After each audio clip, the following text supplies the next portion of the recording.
Let's go. Welcome to the party. It's your boy Malentent. We're back again for another day. Today is going to be Last Epoch. And we're going to be going through Last Epoch. We got to catch up on all the things that we missed. What I mean by that is there is a lot of things that have been coming out for Last Epoch, and I've been kind of busy at work, etc. I just got done. I just told my boss I was tapping out. I'm out. And I'm probably going to, even though I'm off tomorrow, I'm probably going to be working tomorrow. I'm going to try to get it as soon as I get up. I'm going to run, try to do what I can do bright and early in the morning so I can get off, get online, and get ready to be able to play for you guys. But whew, my job has been rough. So let's go ahead and let's get into it. All right, so we got a lot of things we got to catch. We have the announcements. That's just service announcement saying saying the server's down. I think server's down until tomorrow. You can still play offline.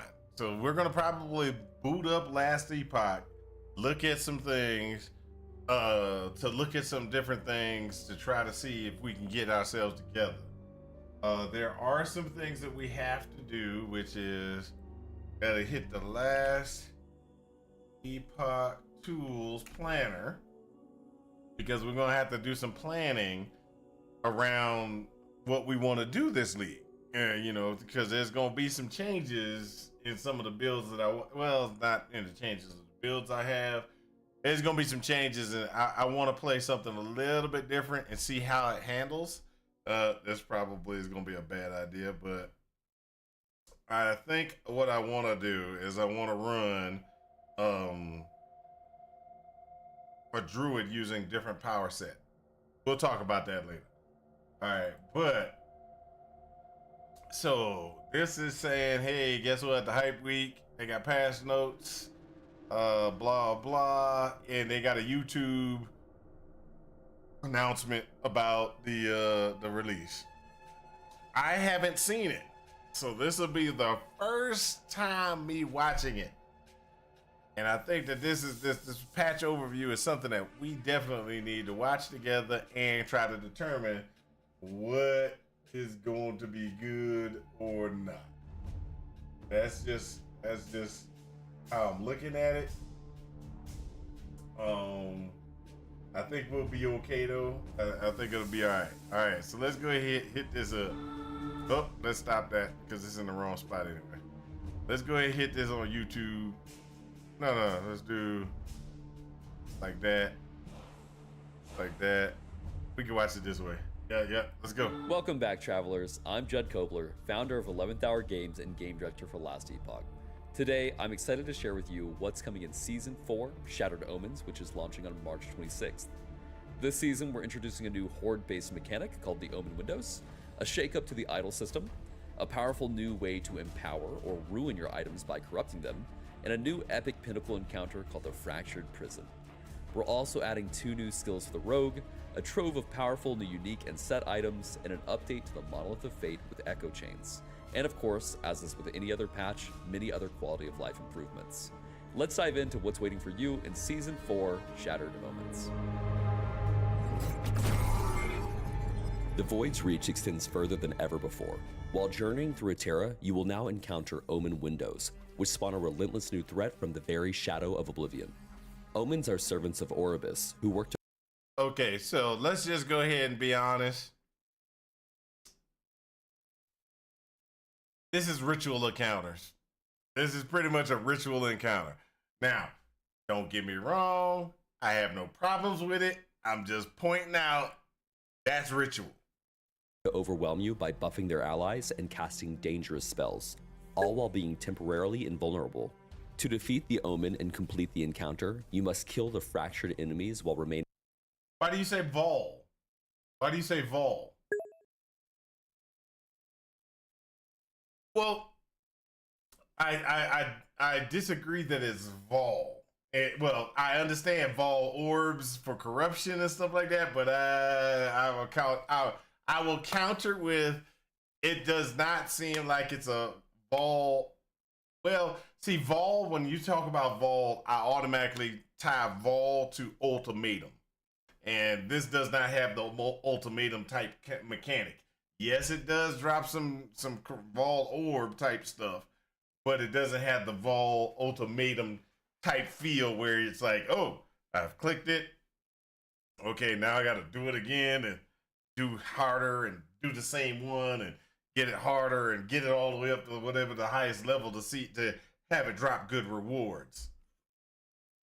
When but yes, I will agree to your statement, Sephra, that it is a Vol-ish type mechanic, kinda, because they drop Vol orbs. I'll give you that, but I can only give it to you because it kinda has the same situation. Inside the ring. Leaving the designated area causes the countdown to begin, forcing you to fight within the confines of the Omen's sphere of influence.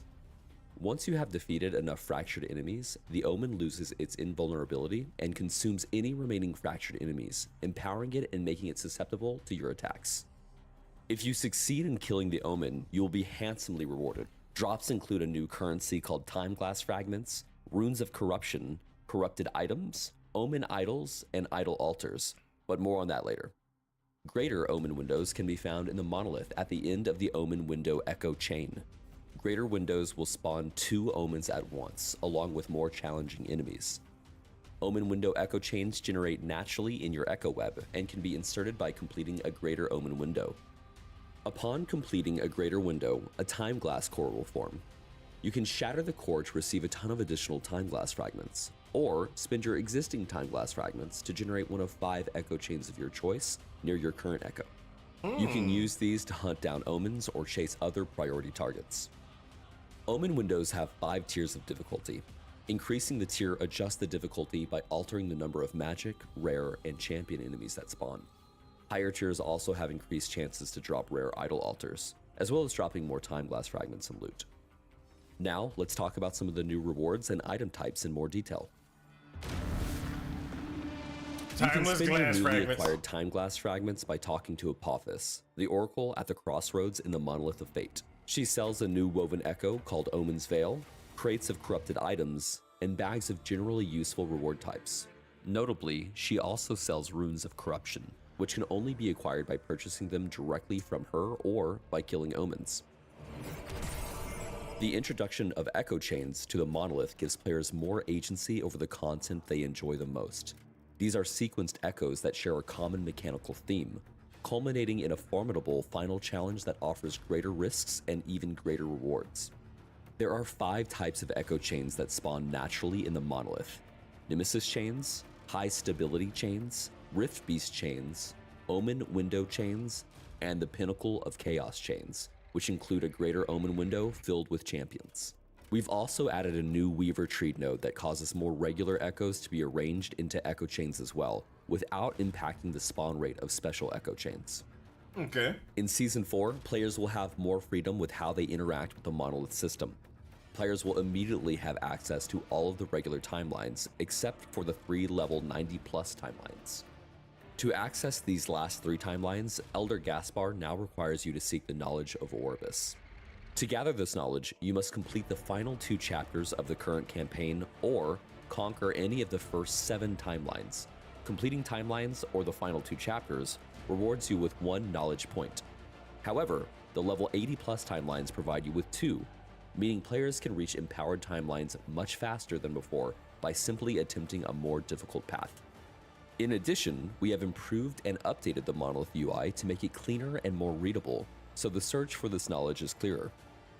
In the Echo of a World, Echo rewards have been replaced with a single chest in the center that contains the Echo-specific reward and piles of gold. These rewards now scale with the number of bonus stability thresholds you reach inside the Echo. This means players can now earn more Echo-specific rewards than before. On top of that, the frequency of more powerful Echo-specific rewards, including timeline-specific rewards, now scales with corruption. Season 4 introduces the Rune of Corruption, a double-edged crafting tool of immense potential. But be warned, once an item is corrupted, it can no longer be modified and may even become worse. It will also lose all remaining forging potential and any legendary potential or Weaver's Will. Creating truly amazing items comes with potentially catastrophic risks. Will you succumb to the Void's influence in search of power? With the introduction of corrupted items, we are also shaking up the idol system. You'll now This is probably the most important piece for me. I am so not necessarily happy about this particular change, but I can understand it. now notice a new slot above your idol inventory for what is called an idol altar. These drop when you successfully complete an Omen window encounter and fundamentally change the shape and properties of your idol grid. In addition to changing the grid layout, idol altars come empowered with refracted slots. These slots grant unique bonuses to idols placed within them. There are a variety of different idol altars for you to discover, allowing for 13 different idol grids, each with its own unique layout. Alongside idol altars, you will also earn Omen idols. These are pre-corrupted 1x3 and 3x1 idols that can roll with affixes usually reserved for larger idols. While you're normally limited to one Omen idol, idol altars can increase this limit, opening up the possibility for some incredible combinations. For those who crave a true test of skill, we've added two new placeable woven echoes, the Omen's Veil and Fractured Prison. Inside the Omen's Veil, you will find 3 greater Omen windows humming with dark energy. You can approach these trials one by one, or, for the bravest of travelers, you can shatter all 3 windows simultaneously. If you happen to survive the combined onslaught of all 3 active windows, you'll be rewarded with the penultimate pinnacle encounter, the Fractured Prison Woven Echo. In terms of difficulty, this encounter is positioned between Aberoth and Uber Aberoth. Once you reach a corruption threshold of 400 on any empowered timeline, you can begin to place the Fractured Prison Woven Echo. It's a grueling gauntlet designed to test your build's strength and mastery of the Omen's mechanic.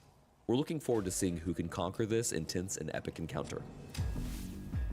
In Season 4, we focused on the Rogue, expanding her kit with 2 new abilities, improving support for shadows, and updating the Blade Dancer tree.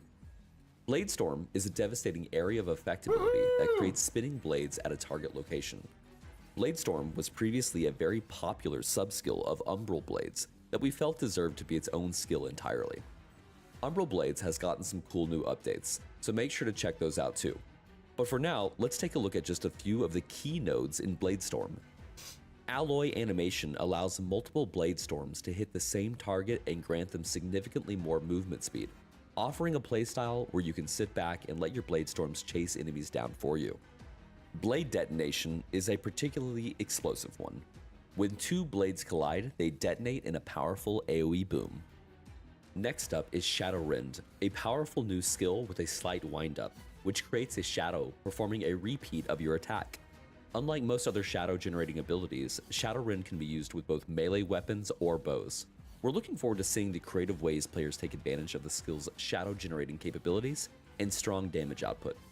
Night's Approach causes the shadows to move instead of you, while Betrayal of Flesh allows them to choose their own targets, allowing you to send shadows to assassinate enemies for you. Shadow Massacre causes existing shadows to use Shadow Cascade or Multi-Shot, and Unending Twilight grants a chance for those shadows to be resummoned, allowing them to imitate another ability. Alternatively, you can use Hidden Strength to consume your shadows to empower Shadow Rend even further. In addition to these new skills, we've also made updates to the Blade Dancer's passive tree. The flow and perfection paths have been condensed to provide more power for less investment. Nodes like Veil of the Night now also include support for throwing builds, and new nodes added to the tree include defensive options like Grit and the Apex node from Mastered Form. We've also updated the passive tree and skills for Spellblade. The new Mastery bonus grants a percentage of added melee damage on weapons as added spell damage to improve support for triggered spells as a damage source. The updated Flame Drinker and new Blade Conduit nodes in the passive tree offer new ways of recovering mana. Incinerating Aura's new Threshold bonus allows Fire Aura to deal considerably more damage than before. we've added new ways to trigger spells. Shatter Strike can now trigger Glacier, Flame Reeve can trigger Fireball and Lightning Blast, and Mana Strike can trigger Static Orb. There are many more changes to Spellblade and Rogue skills. You'll find the full details in the patch notes. As usual, we've also implemented a wide set of balance changes and bug fixes to all classes and skills. For example, Acolytes, your skeleton archers can now permanently have cold or fire arrows instead of relying on a cooldown. For our Primalists, Maelstrom Tsunami is now much more powerful and gains increased area from each Maelstrom stack you have, allowing Maelstrom to be played as a hit-based build with massive area. Mages, Black Hole's cooldown can be reduced further than before and can now gain an additional charge. There's lots more, so make sure you check out the patch notes to see the full list of updates. And of course, there's new loot. We're adding 9 new powerful uniques and 15 new set items, and we've buffed many underperforming uniques. Buffed many underperforming uniques. Summon Spriggan and Summon Stormcrow are converted to fire. Your Summon Spriggan throw volley gains +1 projectile and 10% more damage per summoned crow. 5% current health drained per second while above 80%. Interesting. That's an We felt it was interesting important one. to continue to expand and utilize set items to create interesting playstyles. Hold up. Go back one. That's a rogue one. Set items to create interesting This is volcanic orb configuration. Okay, interesting. playstyles and interactions. We've been hard at work on continuing to improve the feel of combat in Last Epoch. We've overhauled the majority of Primalist animations, tackling everything from idle and run animations to individual abilities. We've updated our core animation tech, allowing us to improve the quality of individual animations. Attack recovery now blends smoothly into any follow-up actions. The Primalist now has specific idle poses for both in and out of combat, and attack and run animations have variations based on the attack and movement speed. The player character now reacts visually when taking hits. In addition to the Primalist, we've updated a significant amount of the Rogue's animations, including new bowstring animations. We plan to continue updating all of the classes in the lead up to Last Epoch Oribus. We have also added hit reactions to all enemies in the game. They will now visually react to being hit by your attacks through new additive animations. We've updated our audio to better prioritize sounds that will improve player feedback and hit satisfaction. Oh, they want things to sound better. This That's includes beautiful. a small melee hit sound update for select skills. More changes are coming, but this work is the foundation for the larger changes we look to make in future updates. So, who's the next indie game company we're going to support? Need the rug ripped out from under us again. I don't even know who's behind it, but Crystal Fall might actually be okay. I don't know who's the main company behind that. Might be a big company, and I'm just like, hey, I'm gonna support a big company. We've adjusted loot drop sounds to make rare drops more distinct. All loot is now placed into a default tier. Items with higher tiers have larger and more impressive loot beams and drop sounds. This change applies to all items, including crafting materials.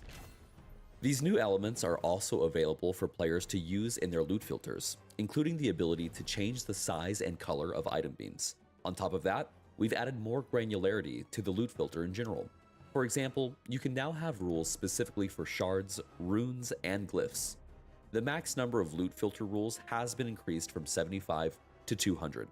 It should be even more stress-free to make valuable items for your build easy to see and hear. In addition, we've also implemented haptic vibrations for both gameplay and UI. You will now see a slider in the options menu where you can adjust the amount to your desired preference. The Chapter 7 fight of Hiorat vs. Raye is now a full 2.5D cinematic, featuring new music and new voice acting for both characters. There are plenty more quality of life improvements that you'll be able to find in the patch notes, so keep your eyes peeled. With this new season, we're launching our brand new set of Fractured Supporter Packs. As always, everything included is cosmetic only and provides no additional player power. These supporter packs are a great way to support the game's development while looking awesome in the process. Starting with the Fractured Traveler, you will get the sinister Wraithblade's dagger and sword, the Eclipse Ascendant cloak, the Fractured Traveler title, and Champ, your very own red panda who's ready to jump into the heat of battle with you. Cosmetically, that is. Keeping with the Wraithblade aesthetic, the Fractured Templar Supporter Pack is here to stab fear into the hearts of your enemies. The Fractured Templar contains everything in the Fractured Traveler's Supporter Pack and also includes the Wraithblade's Death Leather armor set. Shrouded in smoke and adorned with the bones of your fallen enemies, you can sculpt in the shadows in style. It also contains the Wraithblade's Omen Bow, the Wraithblade's Shadow Character Effect, the Wraithblade Evade, the Wraithblade's Footprints, the Wraithblade's Reaper Cloak, the Fallen Titan's Hunger Portal, and the Fractured Templar title, and Edgar the Raven. Or is it a crow? Yours to decide. If you're one to seek control over the powers of light and dark, then the Fractured Vanquisher is just the pack for you. The Fractured Vanquisher Supporter Pack contains everything in the supporter packs before it, and also includes the Eclipsed Vestments armor set. Finding balance between dark and light can be tricky, but with this beautiful duality, you need not to pick. It also contains the Eclipsed Division Axe, the Eclipse Embrace Portal, the Eclipsed Division Footprints, the Eclipsed Evade, the Eclipsed Spirits Character Effect, the Eclipse Shawl Back Attachment, and Tai-O and Kage, the light and dark koi fish duo that complement and oppose one another. If you truly want it all, the Fractured Legends Supporter Pack is the best way to collect absolutely everything. Themed directly around the Shattered Omens patch, this sharp new armor set will have you breaking those Omen windows and look incredible while doing so. Also included is the Fractal Evade, the Fractured Shard's Footprints, the Fractured Blade, and the Fractured Great Edge. Oh, you know, I just gotta buy it. Portal, I just gotta buy it. The Fractured Legends title, and Chip, your lovable little Fractured hand buddy. Our Fractured Legend tier pack includes all other Fractured Supporter Pack goodies. These supporter packs are only available for a limited time and can be picked up from the in-game shop or through Steam. And as always, thank you for supporting Last Epoch. Season 4 represents a significant step forward for Last Epoch, from the addition of echo chains to the very way you slot your idols. We can't wait to see how you harness the power of corruption when the update launches. On behalf of everyone at 11th Hour Games, thank you for your continued support. Also, if you love Last Epoch and the top-down action RPG genre, please check out our hiring page as we're continuing to grow our team with talented and enthusiastic people, often from our own community. Link in the description below. We'll see you in Atera for Season 4, Shattered Omens, on March 26th.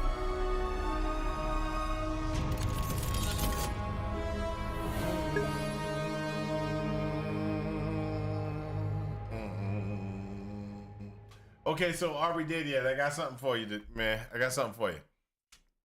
They need somebody to help them.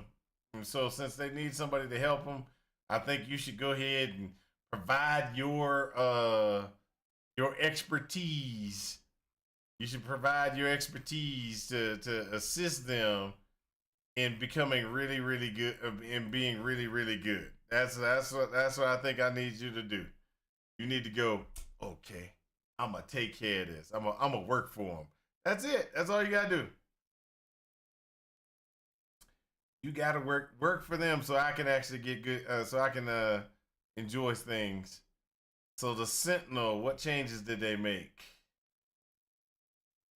Warpath, Warrior's Fury effects now reach up to a maximum. Reach a maximum after 10 seconds after the duration of the effect. Will still apply, but will not continue growing. Okay, that's something that's good to know. All right, what other things did they change? I don't rebuke. Hey, I need to see what they did to Rebuke and Forge Strike. Rebuke, visual update to Rebuke and its skill tree. Now during Rebuke, you can see every hit you're receiving. That's good. Just like music, I'm going to look back and say those were the good old days. All downhill from 2020. For music, it was down here from the 2000s. I was before then. Music went downhill when when they actually got rid of MTV, and MTV became reality television. It was the reality television network, not a music video network. When that happened, that's when everything went downhill. That was in the '90s that happened. I'm gonna have to go. I'm gonna have to go with a different opinion on when it went down. I think it was like 1995 around in there. Yeah, MTV was awesome. They got rid of it, went downhill. It was like in '95. I think '95 is when it became reality TV only. Wasn't it '95? Around about there? It was just like reality TV only, and it was like, yeah, this kind of sucks. 15-ish days. 15-ish days. All right, so we all heard about the different ones. The P4 cards. They added some new glow effects to the Forge.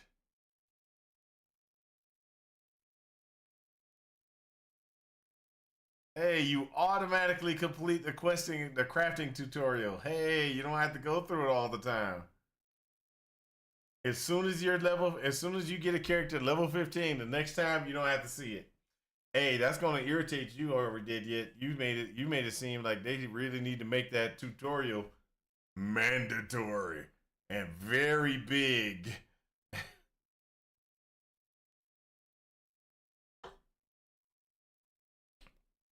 Tutorial's more like, yeah, you got a tutorial. Let's move on.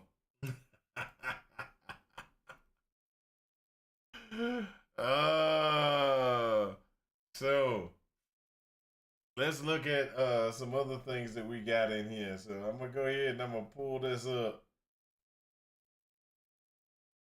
Give me a second. Let me look at this store.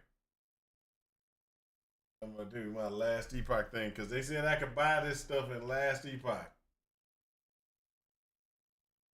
They said I could buy it directly off of the last Epoch store. I mean the Steam store. Let's see what they got. I already got the Ultimate Edition. I'm not worried about that.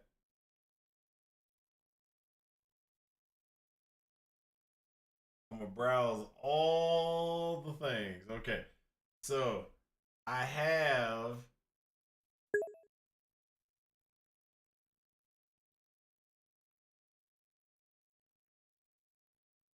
Haven't you seen Idiosyncrasy? That's me.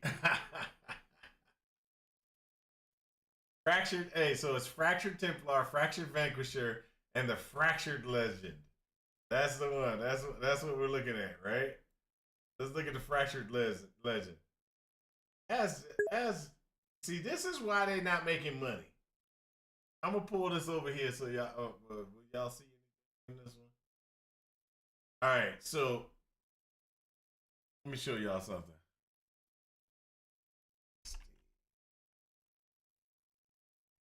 Games on Steam, right? Let's look at this. Last Epoch, right? All right, so Primal Vanquishes. I have all the Primal sub packs, no problem. Here's the Fractured packs, and I already picked up the Woven packs a long time ago. But this is what happens. All right, President Camacho. This is where the problem is. I'm gonna tell y'all. This is where the problem is. So look, the new packs. They got these Fractured, and then you got the Fractured Legend, right? Look at the look at what they put on the value for the Fractured Legend. This is why they ain't making no money. They the Fractured Legend comes with 4 packs. So let's just be honest. In the PoE world, that would be the little cheap pack that you can get for like $20 or then and then you got the $60 pack. Then you got the $90 pack, They got problems.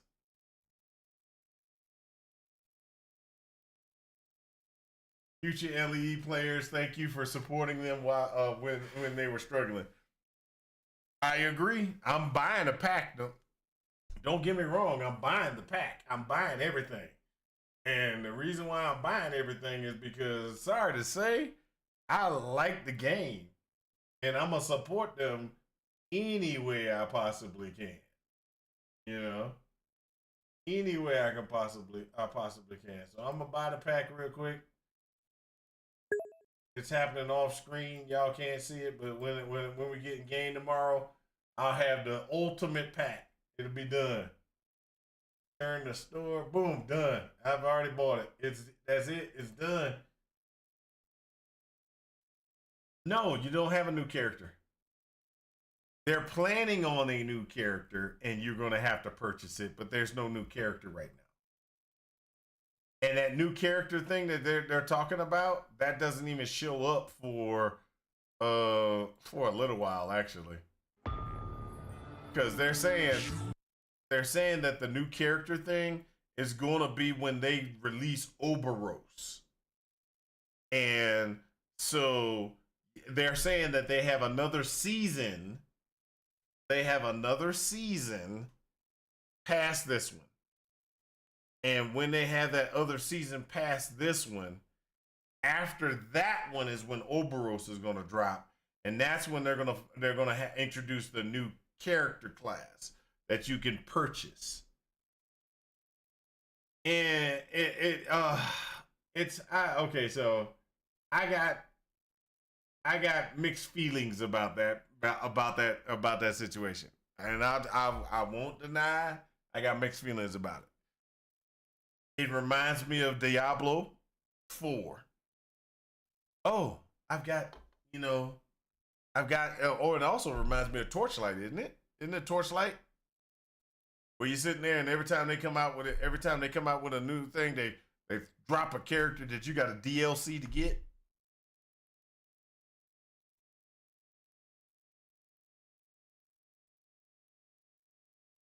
I'm just saying. I mean, except for now, I will say the following. Don't get me wrong. I will say a couple of problems or a couple of issues.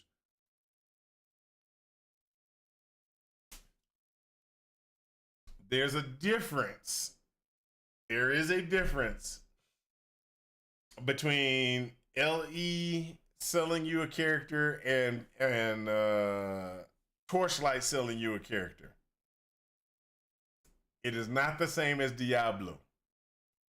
Diablo sells you a character, and when they sell you that character, they want to take $100. Hey, I got a new character. You want to play Diablo? You want to use the new character? Pay me $100. That is how they look at it in the Diablo world. The other ones, now that's just the worst thing about it. You got a really egregious, terrible way of doing of it happening on one side, and because you're not as bad as them, it doesn't hurt as much, and it's you don't feel so bad, but it's still bad. Don't get me wrong, it's still bad. All right, so one of the things that I want to bring up in this one is a couple of different things. So we've been last time we were a druid, we did Spriggan, right? And we went through the Spriggan configuration, and we were like, hey, we're gonna be a Spriggan, right? There are some things I want to look at. And there's some things I want to look at to see if I can do in the Spriggan. So the Spriggan Diablo 4 is actually getting 2 new characters from the next expansion. Yeah, but is that next expansion $90? Do I have to spend $90 to get that next expansion? If I do, I don't want to deal with it. I don't want to deal with it.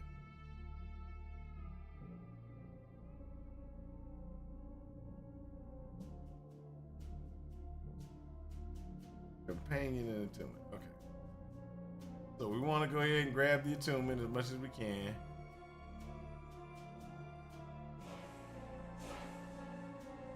All right.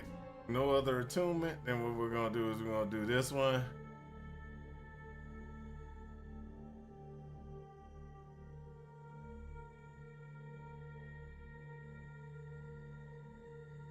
And after that one, we're going to go ahead and do this one. Bam, we switch over to the next one. Now we become a druid, right? And to become a druid, what we're going to do is we're going to do...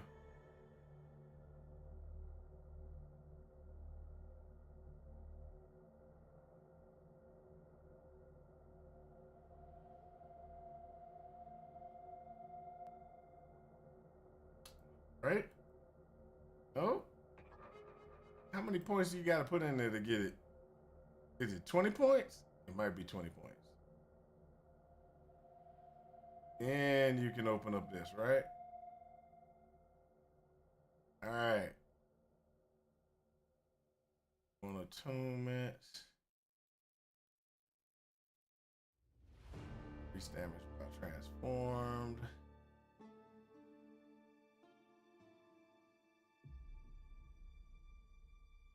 I don't know which one I want to go with on this, so I'm gonna go with this. Now we're gonna stop it. Now we can put Spriggan in place. So this is where I'm debating on. So we know I want to be a Spriggan, right? So we know I want Spriggan form. I want Spriggan form, and I want Spriggan summon Spriggan because we're gonna run Spriggan form and Spriggan, right? Now there was.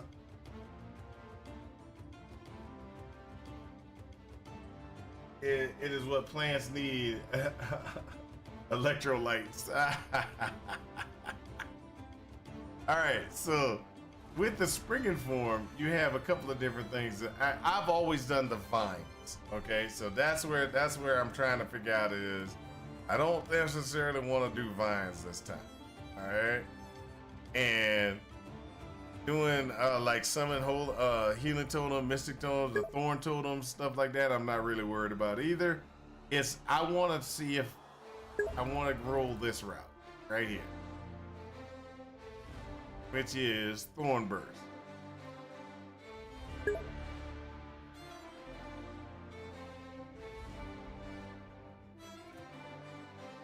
Paladin and Warlock. I think the Paladin and Warlock is going to be real nice. I think it's just my opinion. I'm probably going to do Void. I'm probably going to do a Void Knight. And instead of doing the Devouring Orb configuration, I'm going to try to either do Void Cleave or Warpath, depending upon which one is going to come, which one will be better overall. I'm thinking that I'm going to do Void Cleave, but that can be very tricky. So you can correctly cast that one. Want that one.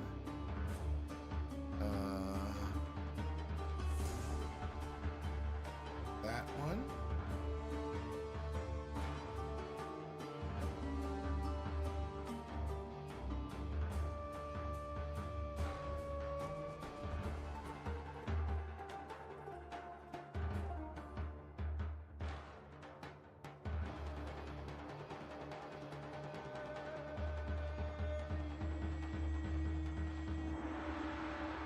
There you go. So what I'm thinking about, and this is me right now. So I normally do, like I said, I normally run and just run Spriggan, using Spriggan for vines, throwing up as many vines as I possibly can. And they are the two new classes in D4. Oh, really? Paladin and Warlock? Okay.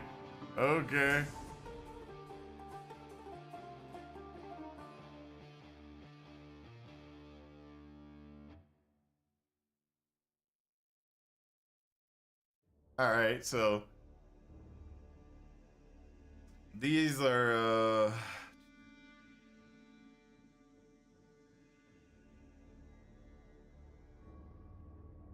so this is what I'm looking at. I'm looking to try to figure out if I run Spriggans, right? If I run Spriggans and I have Spriggans running,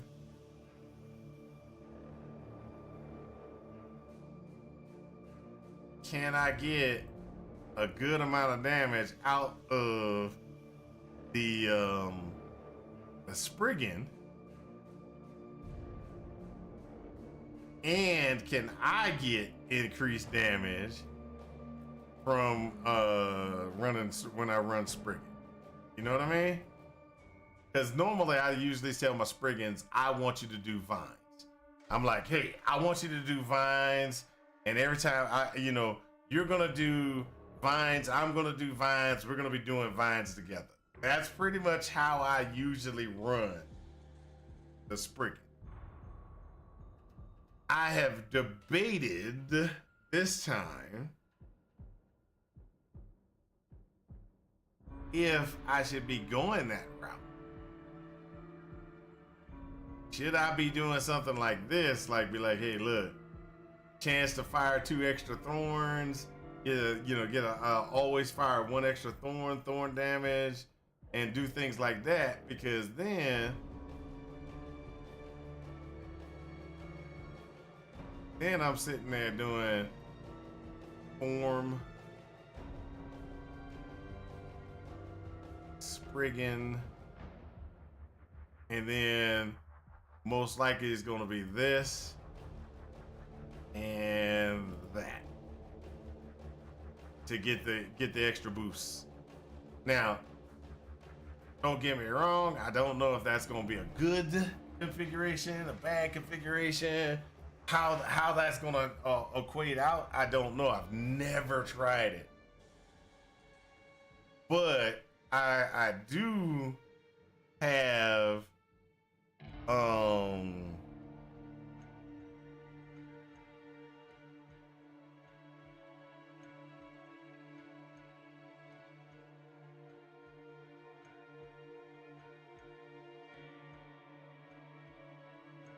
have questions on if this will work. Has anybody ever played using Spirit Thorns or the Thorns and using that as a damage output configuration? Because that's gonna make a difference on if we're gonna be able to run this. Will it be okay? You know what I'm saying? Because we can run lots of different configurations, but not this one. Passive.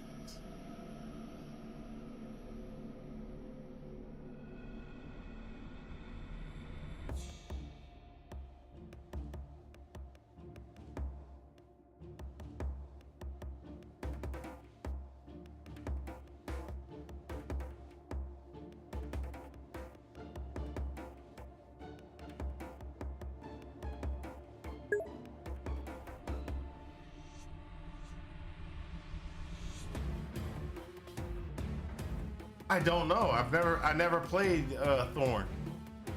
That's the thing. I never played Thorn. I've always played. If I played, let's just be honest. When I played the Shaman, and I played using the Storm Totem. I played the Shaman using the Summon Thorns. And I've played the Shaman using a Tempest Strike Thunder Totem configuration. I've played all 3 of those as a Primalist. And I forgot one other thing that we've done with the Primalist as well is I played the Beastmaster and did the wolf thing. And I've done the Beastmaster with the wolf And when I did the Beastmaster with the wolf, I've done the cold wolf, the lightning wolf, and changing wolves into squirrels.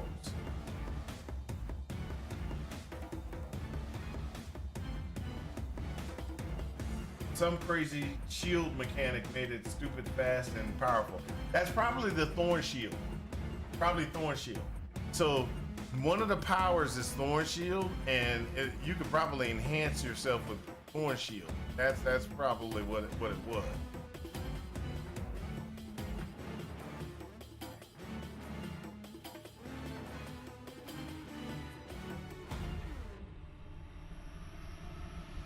So Storm Bear. Let's just look and see what everybody's doing, what some people are doing, really. So let's look at druids. What do we got for druid? That's it. That's the only thing. Somebody made a Storm Bear configuration. And so for Void Knights, you have, of course, the Devouring Order or Auto Bomber. Already been updated. Of course, there's going to be a Beastmaster configuration. What's everybody doing? Beastmaster. Frog Gaming Chorus of the All Rock Beast Guy. Okay, so that's some strange crap. I don't even know what that is. And of course, one of my other favorite characters is the Rune Master. Rune Master is awesome. I love Rune Master.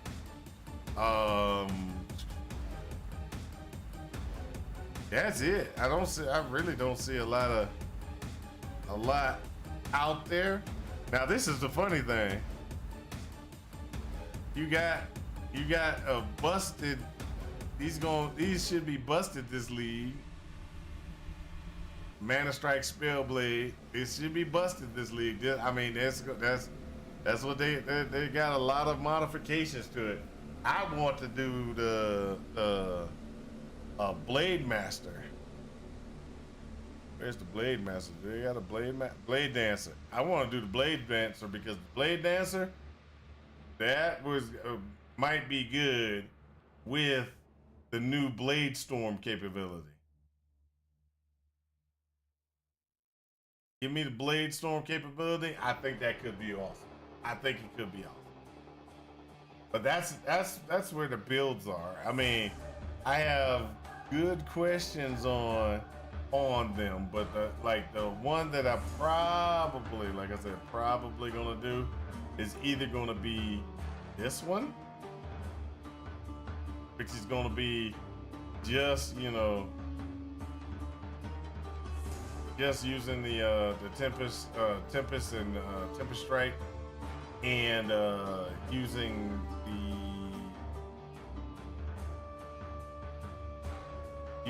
the Summon Storm Totem with Tempest Strike to get some really good offensive damage out of it. Because what you do is you go through and you get your attunements, you get your spell damage increase, and you're going to get the increased health restored, and then you want this one right here, which is the Hunter's Restoration, so it pops up every so often.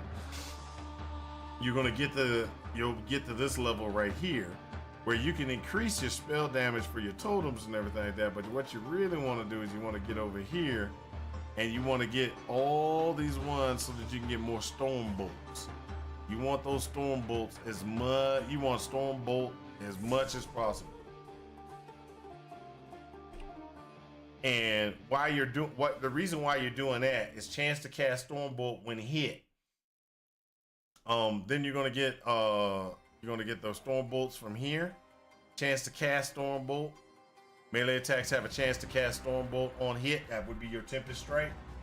You're gonna then get the increased area of effect and the shock increase. Chance to indirect Storm Bolt cast to double cast, so you're trying to get double cast of Storm Bolts. I wanted to think about trying to get this, but this was mostly about direct casting. So if I change my main power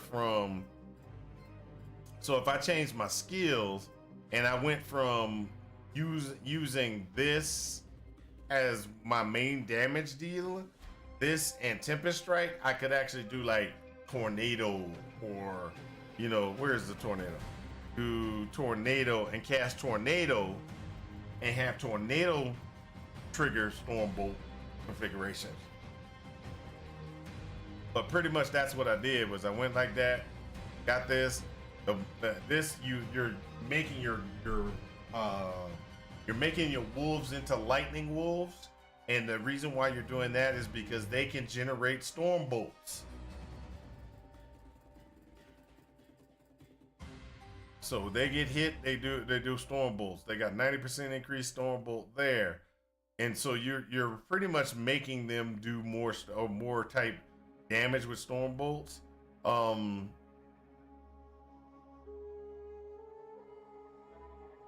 And so this is like a must right here. So every time that they hit, they get the chance to do storm bolts. And you want to do the howl, and you want to make sure that they're howling, and you want to make sure this is maxed out, because when they howl, they attack faster, which causes them to generate storm bolts and everything. And then what you do is on here, you got shot chance, spell lightning damage per 10% chance a shock, so there's +2 damage from that. Spell lightning damage per 10% chance a shock to the attacker. So you're getting this is almost like double. This is almost like double damage almost. And then you just run cast speed. You run an increased area of effect. And then allies near the storm totem are granted additional melee lightning damage, so that every time I drop that totem, I'm using my Tempest Strike. Tempest Strike generates another one. And then you've got this one right here. Storm totems cast Lightning Nova when it dies. So, and you're doing this on a regular basis just to get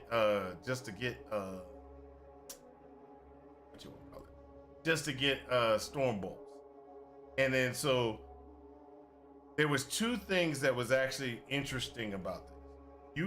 You have to go through and use Gathering Storm to get Storm Bolt stuff. Not for you to use. It's for you to actually generate more Storm Bolts. Gathering Storm has more Storm Bolt nodes. Storm bolts repeat themselves, got a better chance, you get good attack speed, lightning penetration, and then you get additional storm bolt while you're dual wielding.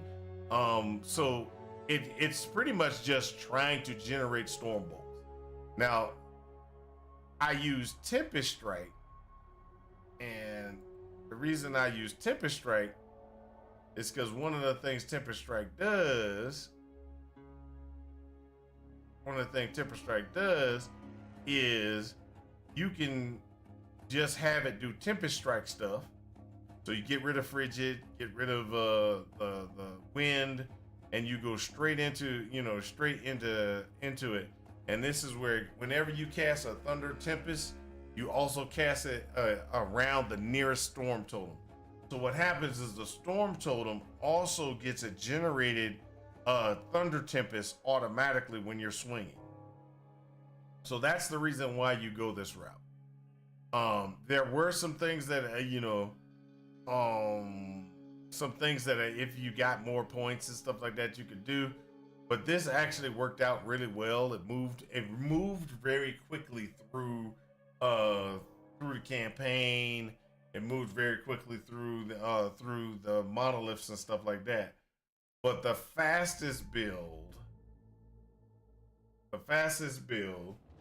to me still, oh my God.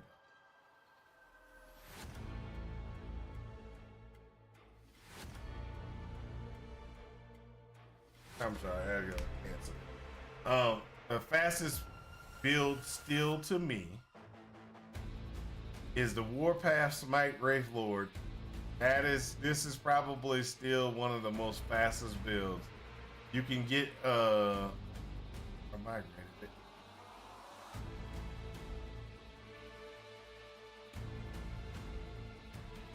But that was one of the faster type builds, because you can just kind of swing through stuff, and then if you got your orb, it'll automatically generate an orb while you're moving. Warpath, you can change your warpath into a void damage thing, and then you can do smite and set smite, and then what you do is you set smite up as a void damage piece, converts everything to void, and then just make sure it crits. So while you're hitting things and stuff like that, you're smiting with void damage, which automatically gives you back health, because guess what? That's what happens with Void Knight. The one problem that I had, and I wanted to get working, was Abyssal Echoes. It just eats up too much mana to have Abyssal Echoes while you're running it. But I wanted to go ahead and try to get, do that. That is probably one of the faster level type builds, and you all you do is just hold the button and just run through stuff. Don't even wait. I will point, not even wait, just run through stuff.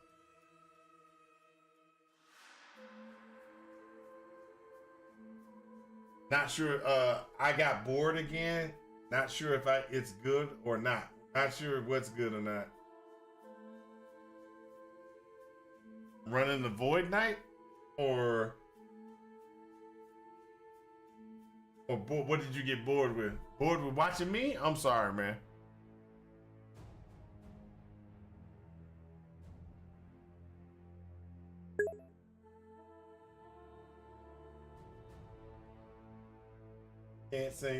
Can't send the link yet.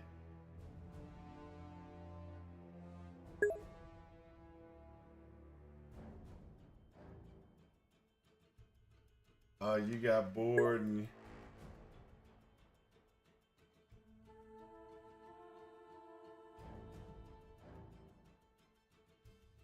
made a build. Let's look at this. That's your warlock build. Bone Curse, Stormplay, Profane. Okay, you're using Chaos Boots and the Fisher.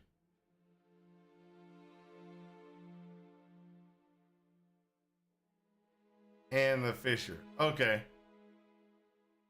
All right, I can see that. I can see that.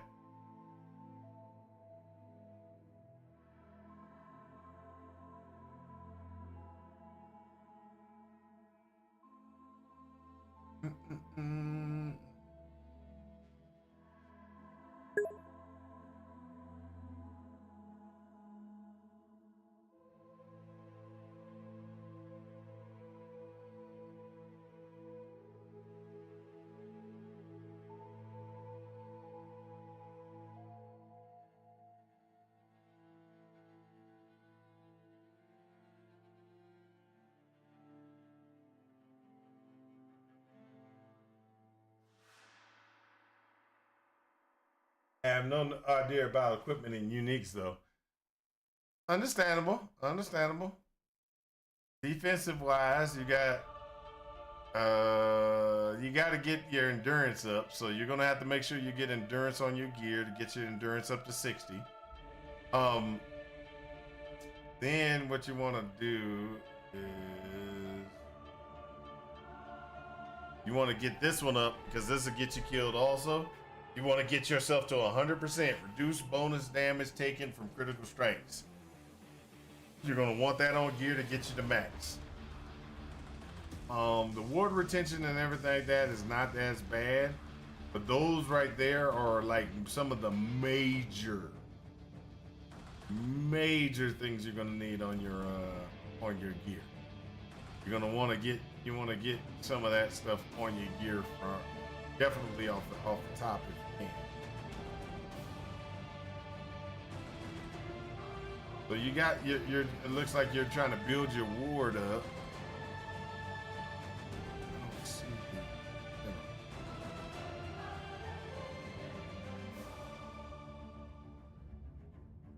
And you're gonna want to get your resistances. Oh yeah, you got a lot that you can still need to do on your gear pieces. But the question is, where are you gonna be getting your? You're gonna be getting most of your damage from chaos bolts.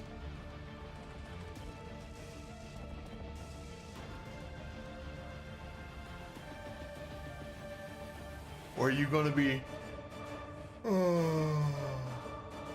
Are you going to be using chaos bolts for your damage, or are you going to be using the chaos bolts to trigger damage on something else? Because there is a way to use the chaos bolts to trigger something either in Fisher or one of the other configurations. I just don't remember which one it is. And then that also means you would have to go in and do.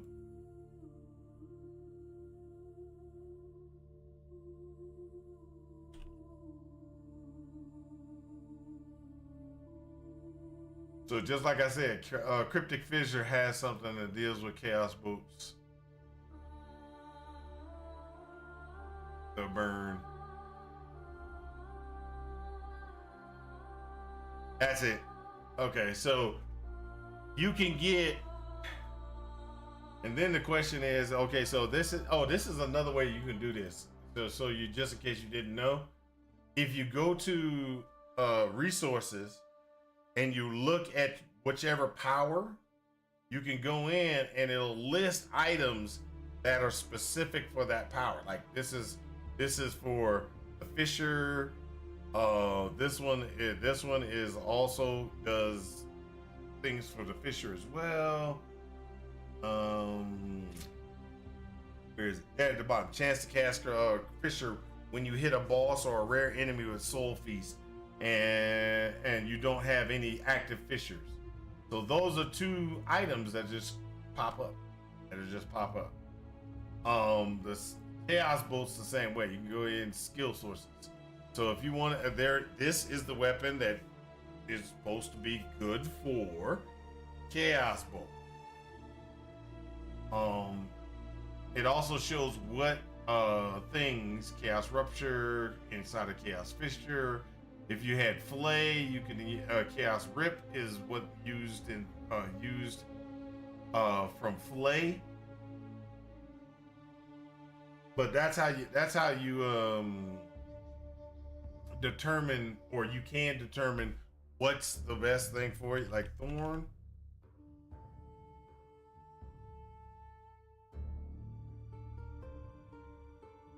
Spirit Thorn. So in Spriggan, all these things deal with Spirit Thorn. But item-wise, these things right here are where I would want to look at. So I never used the boots last time because I'm never using Spirit Thorn. So why would I want it? So +1 projectile when with Spirit Thorns per stack of germination. While in Spriggan form and stationary, gain a stack of germination for every half second up to a maximum of 4. All stacks are lost when you move and exit spirit or exit Spriggan form. So I get health regen when I stand still. That's what these boots do. It's like health generation. Yeah, that to me is a little more dangerous. It's not as dangerous to stand still in this game as it is in PoE. PoE, you stand still, you might as well say you're dead. In this one, not so much. Okay? But this relic right here is going to be huge if I go with thorns. So if I do a thorn build, this is going to be huge. Okay? And the reason why is it's +1 Veil Spirit per 12 attunement. So I'm going to be stacking attunement because I want to stack the damage that's going to come from my Spriggans and the damage from me when I'm actually using my thorns. So let's say I get, but that's extra Veil Spirit for each one, right? So Spirit Thorns has a 3% less cast speed per Veil Spirit. So every Veil Spirit I get, I cast Thorns slower. but I gain a Veiled Spirit every second while in Spriggan form. When you cast Spirit Thorns, an additional thorn will be released from each Veiled Spirit orbiting you. All Spirit Thorns can be cast by you, not by the Veiled Spirits. So, what this does is, and this might actually be the way I need to go right here, which is just make as many Veiled Spirits circling around me, have my Spriggans and everything like that going.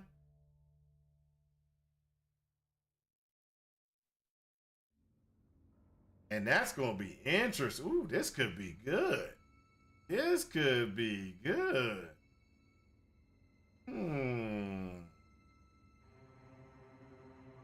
How many Veiled Spirits do you get normally?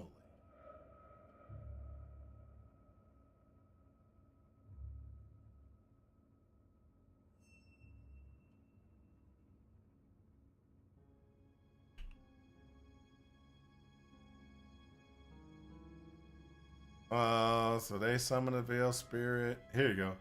You now summon a Veiled Spirit every direct 5 cast with Spirit Thorns up to a maximum. Right. What's the maximum Veiled Spirits plus 1 per point? So I can have 3 Veiled Spirits.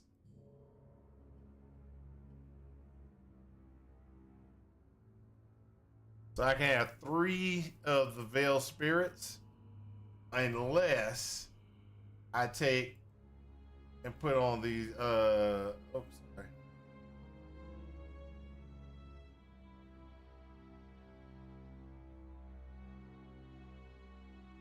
Unless I throw on those boots. Nope, not the boots, this. So now what I have is I have 3 standard plus every attunement of 12, I get another one. So that's 3. Most of the time you can get, let's just say we do around about 70 or 80, about 70 or 80. That's another 6.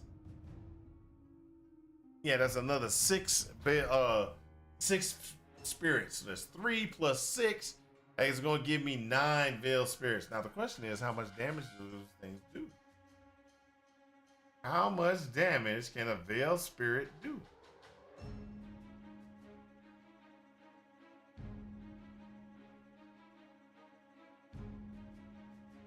Okay, there we go.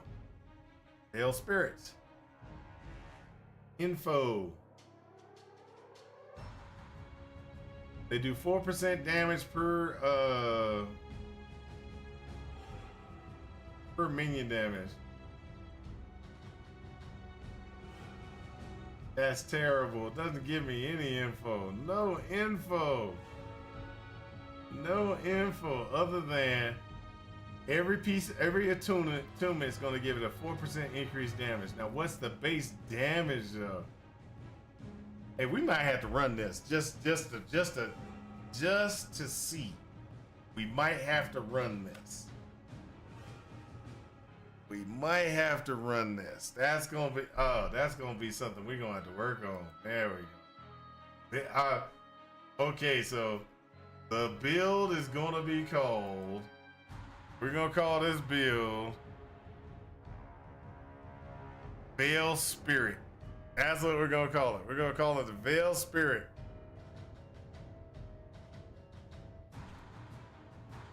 Soul of the Mountain. That's what we're gonna save. I want Soul of the Mountain.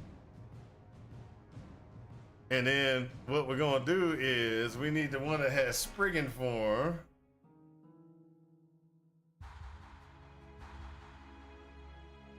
You're gonna want this, so it's plus 1 or 2 levels to Spriggan, plus we get physical damage, increase area of the area with thorns.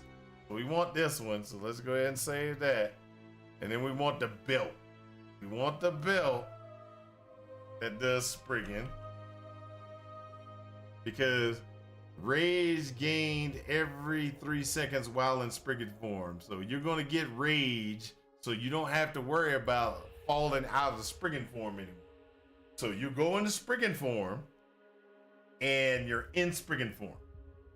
And you're gonna generate veiled spirits. So you're gonna get veiled spirits automatically, just generating it. So then the second thing what we're gonna need to do is we're gonna need to go to the passive tree, and we're gonna have to grab as much attunement as we can get.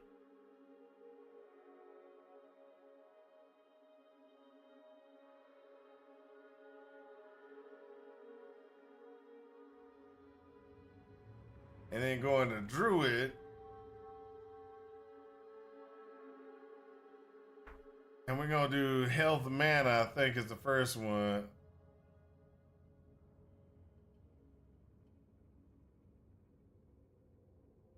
And then we go to the attunement route.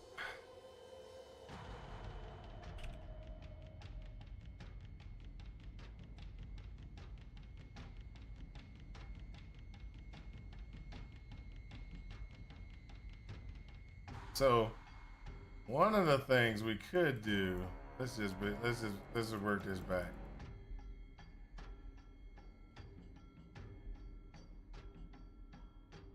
Let's go all in on DPS, people. Let's go all in on DPS. So let's make sure we get a shield put on ourselves. And then what we gotta do is we gotta do minions attack and cast, speed. Summon Spriggans have faster movement. We're gonna go ahead and after 3 points that'll work.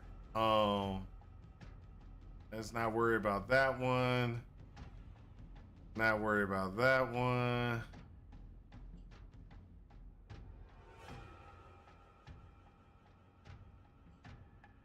So that route till we can get here. Nope.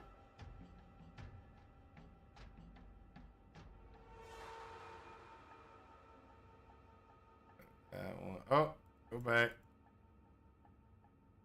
We need the attunement more than anything else. And then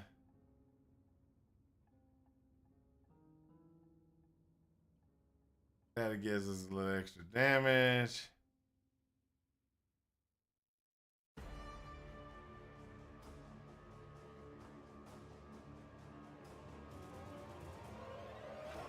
Minion damage.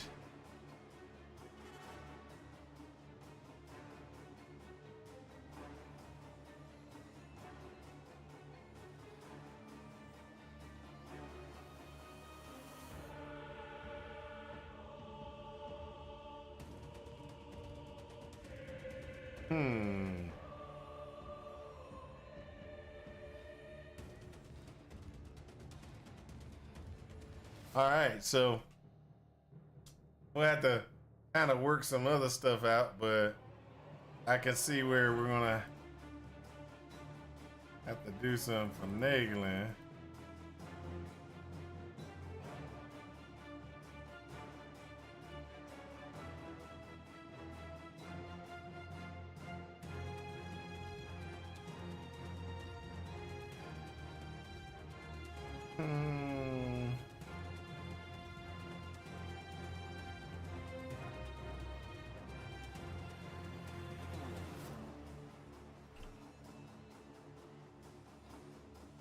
We have to do that one.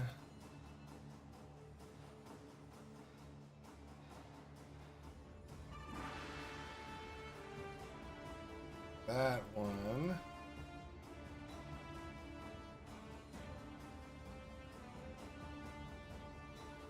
And so that takes care of most of what we got to do on this side. And then we just got to figure out how to spend the next 23 points. But I think that's going to be a very, very interesting configuration. So then my question is, should we run this up using thorns automatically, or should we run this up using other things to level, and then when we get to the higher level, just switch out to what we want? Because that's a good question. because we've got options. We got options. Don't get me wrong. We've got options. Oh man. Oh my. So we have options. We have options. We just got to figure out what we're gonna do. But these are going to be the staples right there. Mount of the soul of the mount. Where do you get the soul of the mount? Let's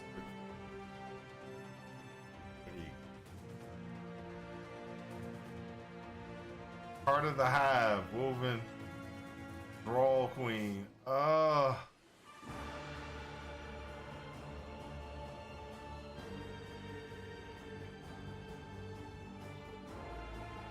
That kind of sucks. I gotta go all the way and defeat the draw. Oh. So yeah, so in other words, what that's telling me right there is I can't get this. I can't do it. Not until. So it's gonna have to be the regular Spriggan build. It's gonna have to be the regular Spriggan build. And we're gonna have to run the regular Spriggan build up until we can get there.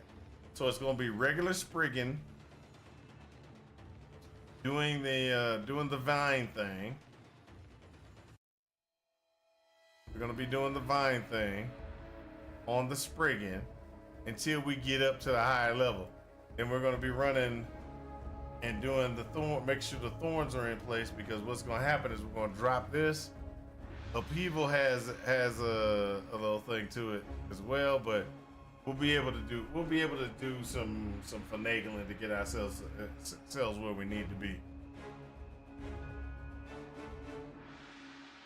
So all in all, that's what we got. Now, let's look at this video. Let's look at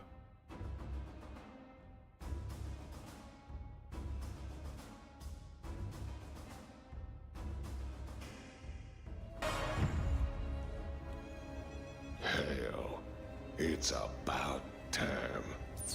Hello everyone and welcome to Action RPG. I'm your host Aaron, and for today's video we're headed to the world of Last Epoch. EHG, the studio behind LE, yesterday dropped the full 19-page patch notes for Season 4. Their 16-minute patch overview video, and senior developer Mike streamed for a couple hours answering questions about the patch notes and actually showed us some Season 4 teasers that we haven't seen. It was an awesome day. I streamed for 8 hours covering everything. I'm going to link that VOD at the end of this video. And I know a lot of people in the community have been saying Season 4 is a nothing burger. They didn't add any content. They definitely weren't cooking. I don't know. I'm thinking about skipping this season. I'm hoping that this video changes your mind, because there is way more to Season 4. And honestly, it makes me a little sad that EHG didn't advertise a lot of this stuff earlier to get people excited. right. Well, see, that's true. Except for I think I'm gonna have to wing it a little bit. I'm going Spriggan. The decision has been made. I'm going Spriggan form. That's where I'm going. I'm going Spriggan form, throwing vines until I can get all the way up to beat the draw queen. After I beat the draw queen, I'm gonna switch over into the veil. Then I'm gonna switch into veil spirit configuration, because I think I'm telling you, that's probably going to be the route. Go up, toss vines, just have them killing stuff, throwing out doggone totem, the totems to allow it to do poison damage, poison vine, poison totem, Spriggan build until I get to the end. Then just kill draw queen, finish draw queen, and guess what? Bam! We are then running the Vol Spirit configuration. And I think the Vol Spirit configuration is going to be nice. Now, hold up. I got one thing to say about what he just said. I will say the following. 11th Hour Games does not have a very good hype cycle person. Community engager, whatever you want to call them. Their hype cycle was very meh. When PoE drops, it's like this little teaser on Twitch. a little Reddit post here, you know, and engaging all the people from different places. You know, they're like, I've got to put something on YouTube. I got to put something on Twitch. I got to put something on Reddit. I got to put something on Instagram. I got to put something out on X. And their community engagement officer is so much better. Now that doesn't mean that the game that this game or this season is not going to be fun to play. It just means that you done.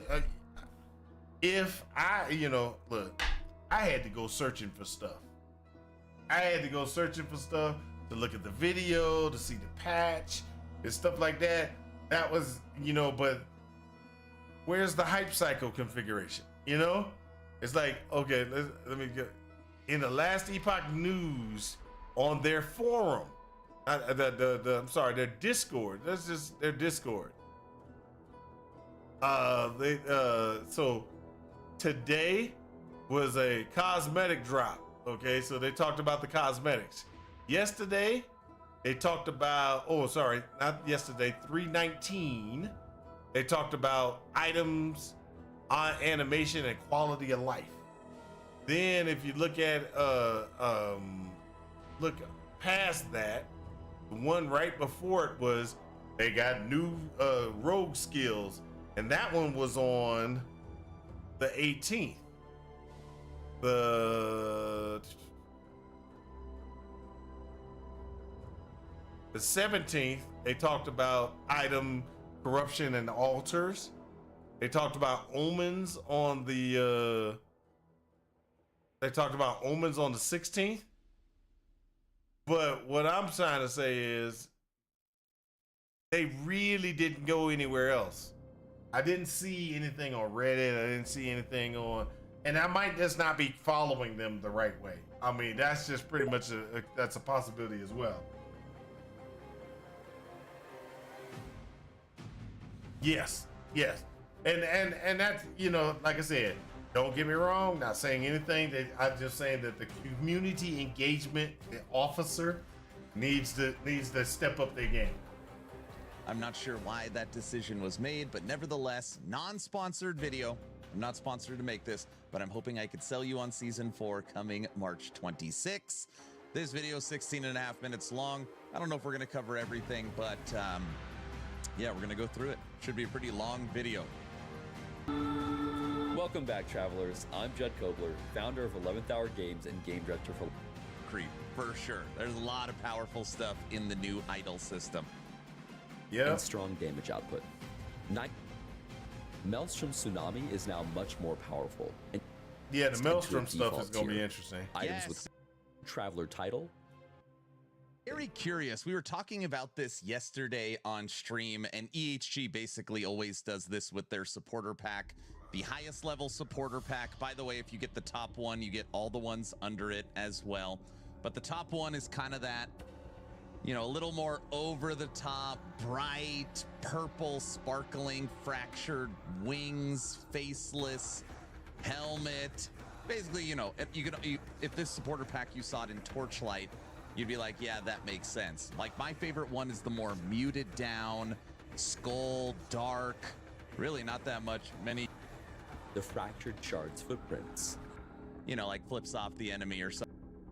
When the update launches. On behalf of everyone at 11th Hour Games, thank you for your continued support. People, often from our own community. From this, let me know in the comment section below, very simply, do you plan on coming back and checking out Shattered Omens on March 26th for Last Epoch? Do you think they cooked? Do you think it's meh? Let me know your thoughts in the comment section below. Hey, buddy. That's the video. Please like, share, and subscribe if you think I have earned it. Don't forget to check out my website, actionrpg.com. We were up to almost 1 a.m. yesterday. The goal is to get all 44 builds up to date on my website for Season 4. There is so many changes and updates and balance. I don't know if Wow, we're gonna I get didn't there, even know he but had a we got a good website. chunk of the builds updated last night, and we're just gonna continue to go through it day by day. Pixel Aptitude, Babbling Bike, myself, Curse Boy, a lot of Last Epoch creators' builds are on my website, actionrpg.com. We've got tips and tricks, we've got leveling guides, again, 44 Hey. different build guides, news, event calendar, migrated onto new servers, custom art, loot filters, videos. The website is awesome and it is only getting better. Don't forget to check out actionrpg.com. So many announcements. Later today, I will be dropping my season start build for season 4. It is going to be a necromancer build that I've been working on for a long time, but I needed to see the patch notes before I could finalize it. Tomorrow I'll be dropping the new treasure hunt event for Last Epoch Season 4. I do a treasure hunt event, kind of like a race a little bit every single season. And then Subathon kicks off on Thursday, March 26th. It'll be an uncapped Subathon, so we will go until the clock hits 0. So much stuff going on. There's not enough hours in the day. Don't forget to join the Discord, over 5,500 members. The treasure hunt sign up will be through Discord. Movie nights, game nights, merch giveaways, game giveaways. We'll be tracking all the shenanigans there. And if you plan on getting a supporter pack, first link in the description is my Nexus store, which supports the subathon. All right, I'm done. If you're still here watching, I can't believe it. Hopefully you're in. Action RPG. I've never seen this website. This is something new for me. All right, so let's go. Last Epoch. He has Acolyte, Rogue, Primalist, Mage, and Sentinel. I'm gonna go to Primalist. I'm gonna go Druid. So the only thing that he has for Druid is a werebear configuration. He done failed me right off the bat. He failed me. He failed me. I thought he was gonna be my man. I thought he was going to be the man, but he failed me. As soon as he only had werebear, I'm done. I'm done. He should have had something better than werebear. He should have had something better than werebear. Sorry to say it. Room Master. Let's look at this. See what it talks about.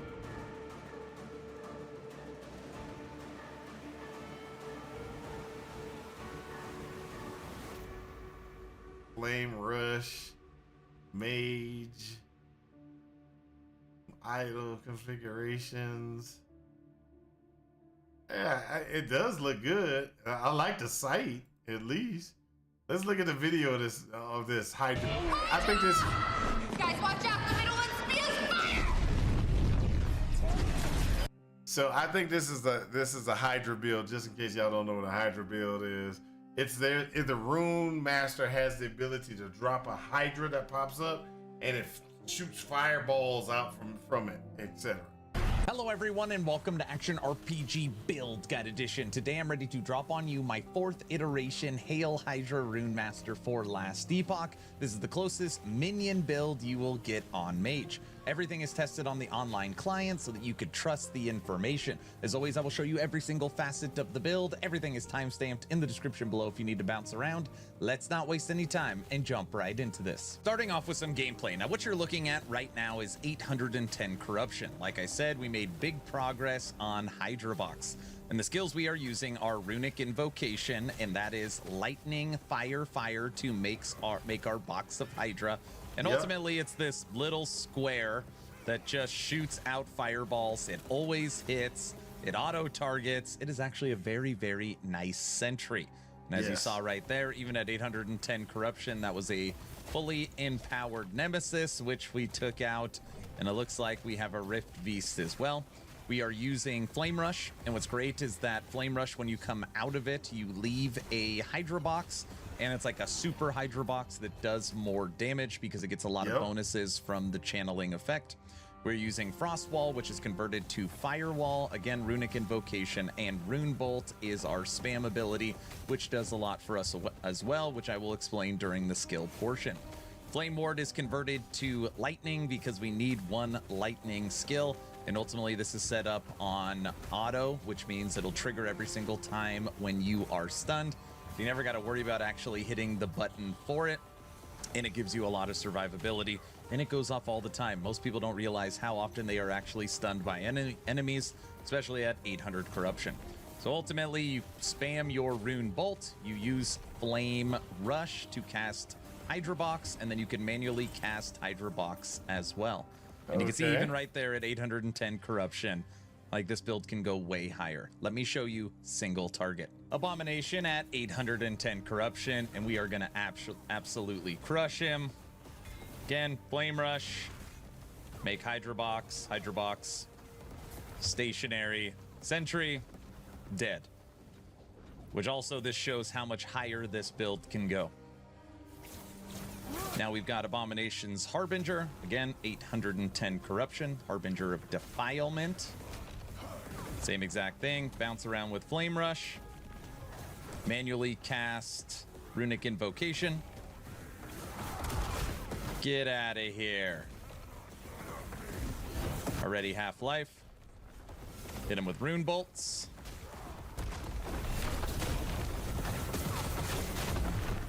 Last phase.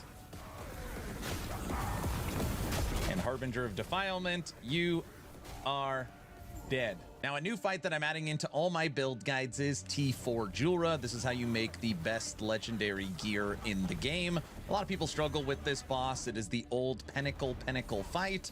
So I'm going to start adding this in. And as you can see, Hydra Box, absolutely no problem. Interesting. Bounce I like back it. and forth. I like it. I like it. That actually, okay, he is, how can I put this? He has redeemed himself a little bit. He has redeemed himself. Time Rot throwing throw. Boy, that's gonna be awesome. That's gonna be awesome. Let's watch this one. Hey guys, Bike here, and I'm back again with another Last Epoch build guide video. This one is for the Void Knight. All gameplay that you're watching was taken from Corruption 1217. So this is Time Rot Hammers for the Void Knight. I did do a version of this back in Season 2. Actually, I've done a version of this since launch, technically. I did it near the end of launch. Then I did a version in Cycle 1.1. I did a version in Season 2. And now here we are in Season 3. And it is nasty, guys. This build is freaking nasty. As you can see in the gameplay, we are just walking forward. The Devouring Orbs are doing their thing. They're just absolutely just destroying normal monoliths. The damage is insane. Now, you might be wondering, what did the other versions look like? I used Disintegrating Aura in versions 1 and 2, essentially, you know, launch in Cycle 1.1. But in Season 2, obviously, Time Rot got reworked, so I used hammers for that. Had a really good time. Hammers did a lot of damage, and I feel like here in Season 3, especially with the nerf to Javelin for Time Rot, you know, all the changes they made because the Time Rot Javelin build was pretty insane. I feel like hammers are a really good use for this. We're using... So it looks like, give you a brief overview of what to expect from this video. All right, so we're going to go over a demonstration of how the build works. There's not a lot to it. Believe me, there's not a lot to it, but we're going to go over a brief overview of how the build works, and we're going to go over the loot filter, then we're going to go over the gear, we're going to go over... We're not going to go through all that. We're not going to go through all that. The skills, the passive tree, and then we're going to get out of here. You're going to hear it and whatever, so let's tell me. And that's it. That's the build. There's no traversal skill. You need to get it. Bam. Go, go, go. With hit him with the Abyssal Echoes. Keep doing that. Bam. Go, go, go, go, go. You can do a decent amount of damage with this. We're already down to 80% on the dummy. And that's it. That's the build. There's no traversal skill. You need to get out the way real quick. Use the dodge roll, right? Hit the enemies. It's great for groups. Now, you're going to want to use the anomaly more to target the enemy, right? You want to use the anomaly to target the description down below if you want to check it out. So, void skills. Then after that, you want vitality or, right? You want vitality or strength or increase. All right, so that's enough. Hey, so just an FYI, guys, this is actually a pretty good site. I will bow down and state that I think this is actually pretty good site. This, it has pretty good site, pretty good builds. Yep, pretty good site, pretty good builds.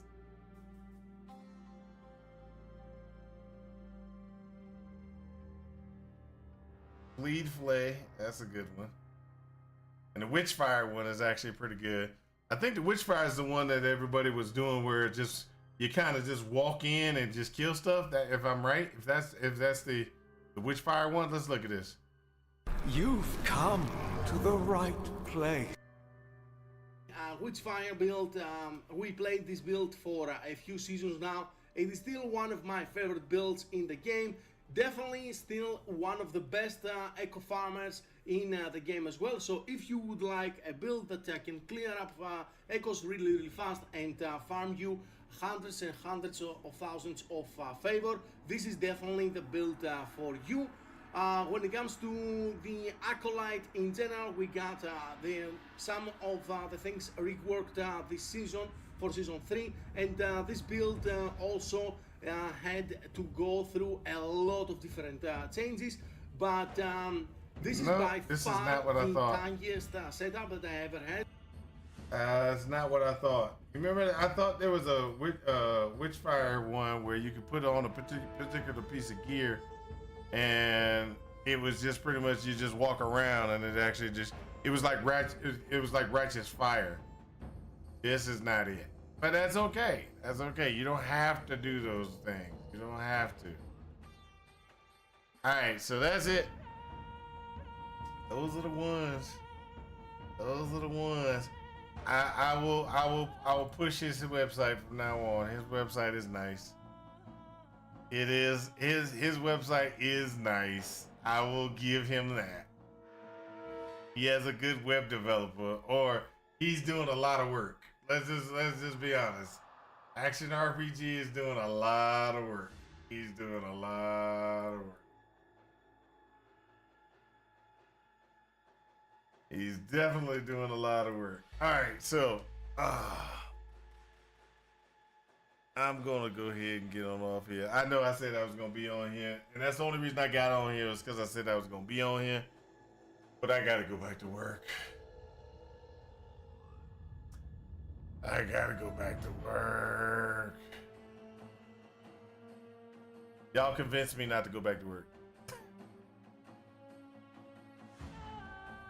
Nah, I gotta go back to work. Man, I'm so stressed. My eyes twitching. Y'all can't tell it. My eyes just like doing this little small twitch, which means I'm stressed.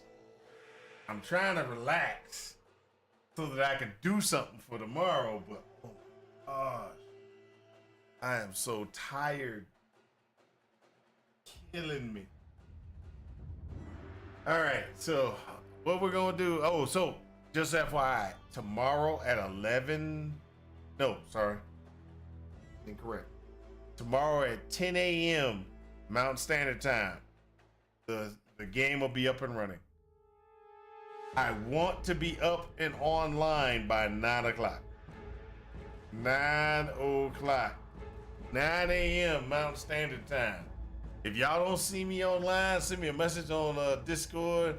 I'll try to dog. It'll go blip, and maybe it'll tell me, hey, I got to get my butt up into off, and get off and get into the thing so I can actually start playing. But yeah, last Epoch. We got to get this. We got to get it, baby. We got to get it. All right, I'm gonna go ahead. I'm gonna get back, do some work. After I do this work, I'm gonna try to get me some sleep. I'm tired. I don't know why. Hey, I'm gonna tell y'all this. As a computer guy, you get this told all the time. You want to be smart. You want to be smart. You want to do jobs that get you paid well, etc., etc. They never tell you about those days that you get stressed out. They never tell you about those days. I will tell you that. Hey, hold on a second. My daughter's here.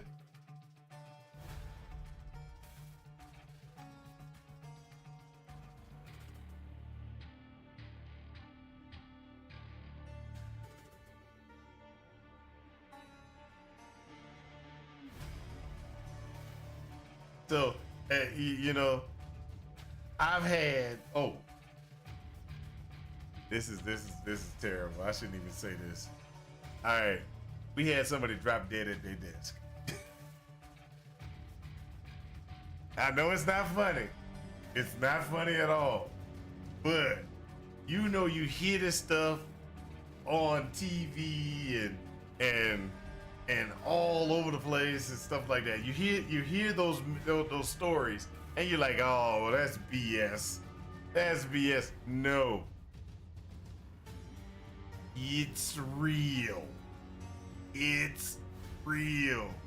People will die at their desk.